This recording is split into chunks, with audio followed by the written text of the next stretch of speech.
Hi, everybody. Today we're going to work on a language lesson. We're going to talk about nouns, specifically the difference between a common noun and a proper noun. So, as a quick review, nouns are those words that give the name of a thing. Sometimes people will say a noun is a person, place, or thing. When we do our work in our classroom, the symbol that we use for the noun is the large, black, equilateral triangle. So this is our noun symbol.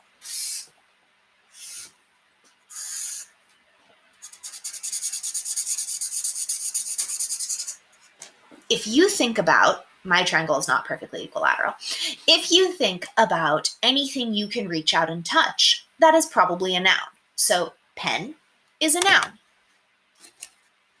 Paperclip is a noun. Mug is a noun.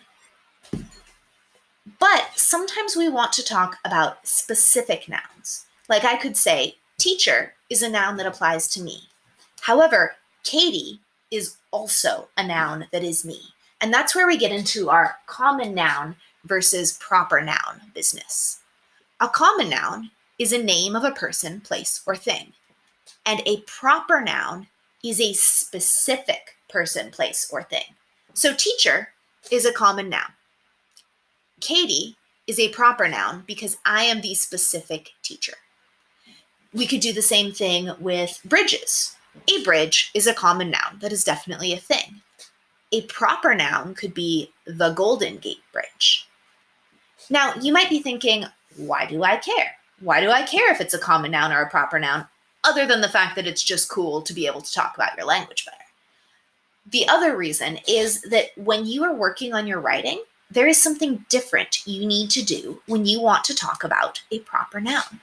So let's talk about a park. We have a park right down the street from our school. So park can be our common noun.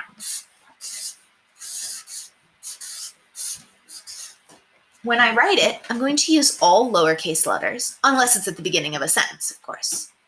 However, if we want to write Joe Dancer Park, the specific name of the park, then that turns it into a proper noun, and that's where we need to start capitalizing every single part.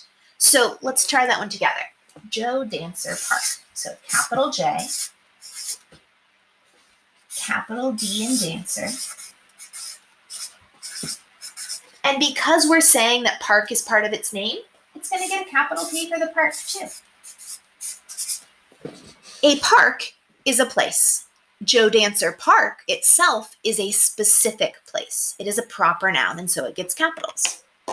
If I say teacher, that is a person. It is a common noun. If I say Katie, that is a proper noun. It is the specific name of a type of teacher, and therefore gets a capital. But remember, all names get capitals anyway. Let's think about some other examples. What about book?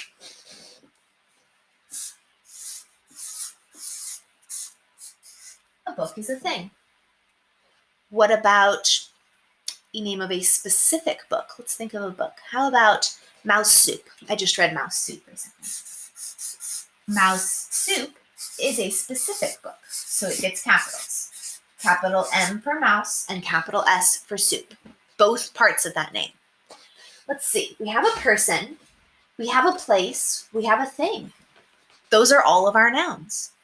I would suggest that you sit down for a little bit and think about common versus proper nouns.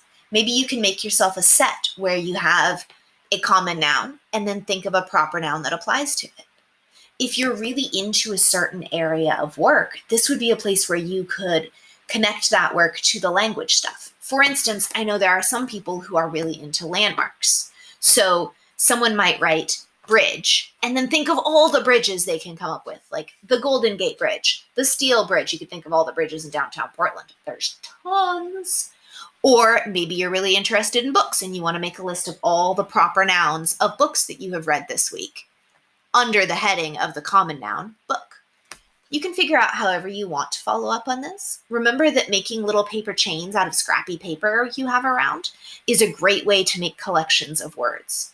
You could also get a big long strip and just write tons and tons of them, you could chalk them out on your driveway, or a big giant list of proper nouns going down the sidewalk would be really interesting too.